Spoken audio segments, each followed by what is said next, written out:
Hello friends, good evening. आज का हमारा टॉपिक क्या है? लिटरेचर के इंडियन राइटर्स का है। क्योंकि देखो, मैंने इंग्लिश ग्रामर की थ्योरी की क्लासें भी दी है और प्रैक्टिस की क्लासें भी दी है। और यदि आपने थ्योरी की क्लासें देखनी है, प्रैक्टिस करनी है, तो आप मेरे प्लेलिस्ट में जाके देख सकते हैं क्लासें, ठीक है। और मैं आपको बता देती हूँ कि आज की जो क्लास है वो लिटरेचर की है। मैं सोच रही थी कि कुछ लिटरेचर की क्लासें भी डाल देते हैं ताकि बच्चे थोड़ा लिटरेचर भी पढ़ ले, ठीक है। तो आज मैं इंडियन राइटर्स की क्लास देने वाली हूँ। और इंडियन राइटर्स जो है आजकल वो बहुत ज़्यादा एग्जाम्स में पूछे जा रहे हैं, ठीक है। ताकि आपको अब इसके थ्रू आपको ये भी अभ्यास होता रहेगा कि इंडियन राइटर्स में किस तरीके से क्वेश्चन पुट होते हैं। मैंने देखो लास्ट वीडियो में 2022 में जितने भी ग्रेड सेकंड में इंडियन राइटर्स पूछे गए थे वो सारी मैंने क्लासेस दी है, जिनमें 39 क्वेश्चन थे। वो मैंने सभी इन्वॉल्व करके 2 क्लासों में मैंने आपको डाल दिए, तो वो आप देख सकते हो, ठीक है। और आज मैं कुछ नए क्वेश्चन लेके आई हूँ हमारे इंडियन राइटर्स के ऊपर, तो आप ध्यान से लगाइएगा क्लासे को। और ये हमारी क्लास है वो first grade second grade DSS मतलब जहाँ भी इंग्लिश लिटरेचर लगता है वहाँ पे इंडियन राइटर्स का टॉपिक है। तो आपके लिए बहुत ज़्यादा फ़ायदा देने वाली है आज की हमारी क्लास, ठीक है। तो आज का हमारा फर्स्ट क्वेश्चन क्या है कि because of the murder of black space this award return was a protest by Shashi and some other writers, ठीक है। तो इसके अंदर हमें क्या बताना है कि राइटर्स का नाम बताना है। एम केसरी, अरविंद देसाई, फ्रेडी राव या एम कालवर्गी। तो आप देख लीजिएगा इसके अंदर राइट ऑप्शन क्या हो जाएगा। तो मैं बता देती हूँ एम कालवर्गी यहाँ पे क्या है, राइट ऑप्शन है, ठीक है। अगला क्वेश्चन देखिए कि द पोइम इंडियन समर। अब हमें Indian summer is composed by, देखो इंडियन समर को किसने कंपोज किया था, किसने इसकी रचना की थी? सरोजिनी नायडू ने की थी, अरुण कोलकर ने की थी, जयंत महापात्रा ने की थी या निशिम इजिकल ने की थी? तो देख लीजिएगा इसके अंदर आप कि इंडियन समर की जो रचना है वो जयंत महापात्रा ने की थी। करेक्ट ऑप्शन क्या हो जाएगा? जयंत महापात्रा हो जाएगा, ठीक है। अगला क्वेश्चन देखिए कि a professor of physics turned a point at the age of 40 in 1968। वो इज द पॉइंट। देखो कि ए प्रोफेसर ऑफ फिजिक्स, जो फिजिक्स के professor turned a point at the age of 40 in 1968। वो इज द पॉइंट मतलब 1968 के अंदर 40 years की है, उसके बाद उन्होंने लिखना स्टार्ट किया है। तो वो कौन से हैं? जयंत महापात्रा, शिव कुमार, निशिम इजिकल। तो देख लीजिएगा इसके अंदर क्या आएगा, मैं आपको बता देती हूँ। इसके अंदर आएगा जयंत महापात्रा, ठीक है। जयंत महापात्रा थे जिन्होंने 40 की ईयर में लिखना स्टार्ट किया था। अगला क्वेश्चन देखिएगा कि Mulk Raj Anand autobiographical novel is seven summers, the untouchable, the coolie या two leaves and a bud. तो यहाँ पे देखिएगा राइट ऑप्शन क्या हो जाएगा। देखो यदि आपको क्वेश्चन आ रहे हैं तो भी ठीक है, नहीं आ रहे तो भी कोई बात नहीं है, आप पढ़ लीजिएगा, ठीक है। आप नर्वस फील बिल्कुल भी मत कीजिएगा, ठीक है। तो इसके अंदर देखिएगा हमारा क्वेश्चन है कि मुल्क राज आनंद ऑटोबायोग्राफिकल नॉवल कौन सा है? सेवन सिस्टर्स हो गया, द अनटचेबल हो गया। तो मैं बता देती हूँ कि इसका जो मतलब ऑटोबायोग्राफिकल है वो है सेवन सिस्टर्स है, ठीक है। क्या है? Seven sisters is right option, ठीक है। आगे देखिए वो is the protagonist in untouchable. तो मतलब हीरो बताना है। प्रोटागनिस्ट का मतलब क्या होता है? मतलब जो नोवेल होता है उसको हीरो क्या है, उसका हीरो कौन है, उसके बारे में बताना है। तो अनटचेबल जो है उसके अंदर क्या है? बाका है, लाका है, सलीम सिनाई है या फिर मनु है? तो करेक्ट ऑप्शन देख लीजिएगा इसके अंदर क्या आएगा, मैं बता देती हूँ। अनटचेबल के अंदर बाका है, ठीक है। अगला क्वेश्चन देखिएगा कि name the first Asian writer who received the Nobel prize. मतलब पहले एशियन राइटर बताने हैं जिन्होंने नोबेल प्राइज प्राप्त किया है। तो आप सोच लीजिएगा, स्वामी विवेकानंद ने, सरोजिनी नायडू ने, रविंद्रनाथ टैगोर ने या फिर बंकिम चंद्र चटर्जी ने? तो मैं आपको बता देती हूँ रविंद्रनाथ टैगोर जी ने क्या है नोबेल प्राइज रिसीव किया था, ठीक है। अगला क्वेश्चन देखिएगा 7 नंबर कि Amitav Ghosh debut novel was divided into 3 parts. कि अमितो घोष का जो डेबट नोवेल है वो डिवाइडेड 3 पार्ट्स में। विच of the following is not included in, मतलब इनके अंदर इंक्लूड नहीं किया गया वो बताना है। रीज़न है, पैसन है, बर्थ है या फिर डेथ है? देखो इन चार में से एक को शामिल नहीं किया गया, वो आपको क्या है बताना है। तो राइट ऑप्शन यहाँ पे बता दीजिएगा कि किसको इन्होंने शामिल नहीं किया है। तो इन्होंने रीजन को शामिल किया है, पैशन को शामिल किया है, डेथ को शामिल किया, लेकिन इन्होंने बर्थ को शामिल नहीं किया।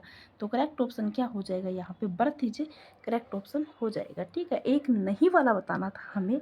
ये ध्यान रखना है कि यहाँ पे वो आगे वाला मतलब ट्रू पूछ रहा है या फॉल्स पूछ रहा है, तो कभी कभी ऐसी गलती हो जाती है, तो ये ध्यान रखना आपको। ठीक है, आगे देखिए, बिनाका वाज रिटन बाई।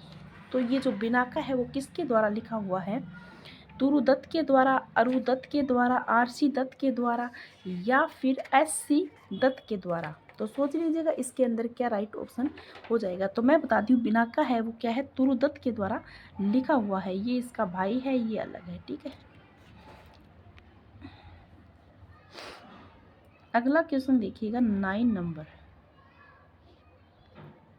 कि which of the following work of Amitav Ghosh is based on the life of Nobel prize winning scientist sir Ronald Ross. तो देखो कि which of the following work of Amitav Ghosh is based on the life of Nobel prize winning scientist sir Ronald Ross. तो इसके अंदर देखिएगा कि Nobel prize के बारे में पूछा है कि नोबेल प्राइज उन्होंने किस में मतलब प्राप्त किया है, कौन सी इनकी जो कृति है, कौन सा इनका जो वर्क है उसके अंदर। तो द शैडो लाइन्स में, द सर्किल ऑफ रीजन में, द कलकत्ता क्रोमोसोम में, या फिर द ग्लास प्लेस में। तो मैं बता देती हूँ, द कलकत्ता क्रोमोसोम में इन्होंने क्या है, नोबेल प्राइज प्राप्त किया था। ठीक है, तो राइट ऑप्शन क्या हो जाएगा, द कलकत्ता क्रोमोसोम हो जाएगा। अगला क्वेश्चन देखिए, in which year Ghosh won the Sahitya Akademi award. अब ये जो घोष है, अमितो घोष के बारे में बोल रहा है ये। ठीक है, अमितो घोष ने साहित्य अकादमी अवार्ड कब प्राप्त किया, ये बताना है इसके अंदर। ठीक है, तो यहाँ पे देखिएगा 1990, 1989, 1988, 1993। तो मैं बता देती हूँ आपको, इसका अंदर करेक्ट ऑप्शन क्या है, 1989 में उन्होंने क्या है, साहित्य अकादमी अवार्ड प्राप्त किया था। अगला क्वेश्चन देखिए, which of the following work of Ghosh was short listed for the Man Booker prize. Short listed किसके लिए, the Man Booker prize in 2008। तो यहाँ पे देख लीजिएगा कि किस में उन्होंने मैन बुकर प्राइज के लिए क्या है, शॉर्ट लिस्टेड किया गया था। तो रिवर ऑफ स्मोक के लिए, द सर्किल ऑफ रीजन के लिए, सी ऑफ पोपीज के लिए, या फिर नन ऑफ अबो के लिए। तो मैं बता देती हूँ, सी ऑफ पोपीज के लिए उन्हें द मैन बुकर प्राइज से शॉर्ट लिस्टेड किया गया। आगे देखिए 12 नंबर क्वेश्चन कि ट्रीडिड is the protagonists of Ghosh novel. तो जो ट्रीडिड है वो क्या है, प्रोटागोनिस्टिक है घोष नोवेल का। देखो नाम अजीब सा है ये। तो इसके अंदर देखिए किसका है ये, तो सी ऑफ पोपीज का है, रिवर ऑफ स्मोक का है, इन एन एटिक्यूलैंड का है, या फिर द शेडो लाइन्स का है। तो करेक्ट ऑप्शन देख लीजिएगा कि ये किसका है। तो मैं आपको बता देती हूँ, ट्रीडी है ये क्या है, द शेडो लाइन्स का है। ठीक है, अगला क्वेश्चन देखिए कि when did Shashi win the Sahitya Akademi award. अब जो शशि है ये कौन है, शशि देश पांडे के बारे में बोल रहे हैं कि इन्होंने साहित्य अकादमी अवार्ड कब प्राप्त किया था। ठीक है, तो देख लीजिएगा कि कब प्राप्त किया था, 90 में, 2000 में, 1990 में, और या फिर 2002 में। ठीक है, तो देख लीजिएगा कब प्राप्त किया था। मैं आपको बता देती हूँ 1990 में इन्होंने क्या है, साहित्य अकादमी अवार्ड प्राप्त किया था। ठीक है, राइट ऑप्शन क्या हो जाएगा हमारा, राइट ऑप्शन क्या हो जाएगा, 1990। ठीक है,